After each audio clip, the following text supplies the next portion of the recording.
The State Board of Education will now require Oklahoma schools to report how much they spend on diversity, equity, and inclusion, or DEI programs. DEI has been under scrutiny this year at both the state and federal level. I spoke with a local school district and a university to find out what DEI looks like in the classroom.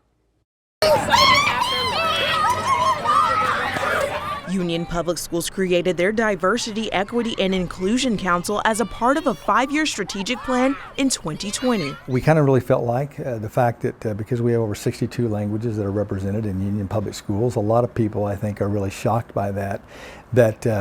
And with truly the fact that as a district we've changed demographically, really over the last 10 to 15 years significantly. Union Superintendent Dr. Kurtz Hartzler says the purpose of Union Public Schools DEI Council is to support the inclusivity and engagement in Union's culture. After being well received by the Union community, the district decided to adopt a DEI policy. So from that council came the recommendation that, we really would like to have a DEI policy for the district. And so that's how it really all first surfaced. Hartzler says having a DEI policy was important because Union Public School has such a diverse demographic. What we wanted to do more than anything was for it to be just a statement of affirmation and belongingness to all of our students and our families, that if you're a part of Union Public Schools, you're worthy to belong here. And we value you. However, Union Public School District does not require specific DEI training or classes for any of its students. What we hope to do was to maybe raise the level of respect that we all have for each other. I mean, when you think about public schools, I think that's the beauty of what public schools is really about. It's the one place where we all kind of learn to get along despite maybe our deepest differences. Although DEI has been a hot topic recently, diversity, equity, and inclusion has actually been around since the 1960s when anti-discrimination legislation became prominent. It became primarily in the workplace and spread to college campuses. DEI training is offered at OCU's campus. They host events throughout the year to showcase different cultures on campus. We did a really cool dare night with all of our multicultural student organizations. When working with Asian District, they actually provided some lion dancers for us, so that was really beneficial. BSA, they had some majorettes come and dance. HSA had some cultural dancing.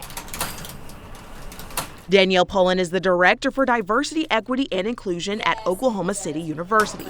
She says diversity, equity, and inclusion is about more than race and ethnicity. It's also meant to make sure everyone feels seen and heard on campus. Diversity does not just talk about ethnicity. Diversity also is going to talk about gender, socioeconomic status, the LGBTQIA+ community, religion, things like that. We're making sure that all folks feel like they have a spot at the table and also their voices are amplified. DEI also provides inclusivity for those who are disabled. We're just making sure that the classrooms are accessible, that when students are taking testings, it's accessible for them. Oklahoma City University is a private institution and is not involved in the new mandate ordered by State Superintendent Ryan Walters that requires public schools to provide a written statement on all funds spent on DEI programs. At the Education Board meeting last week, people who are opposed to DEI programs voiced their opinions.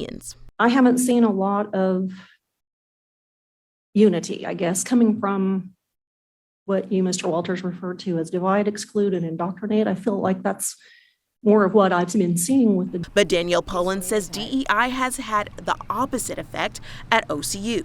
It's definitely not to have people feel separated. It's really a time to let people see that there's different intersectional identities that connect us together, and ways to help celebrate people, ways to learn from people, and ways to just grow as a person. Union officials say they are still compiling information ordered by the superintendent.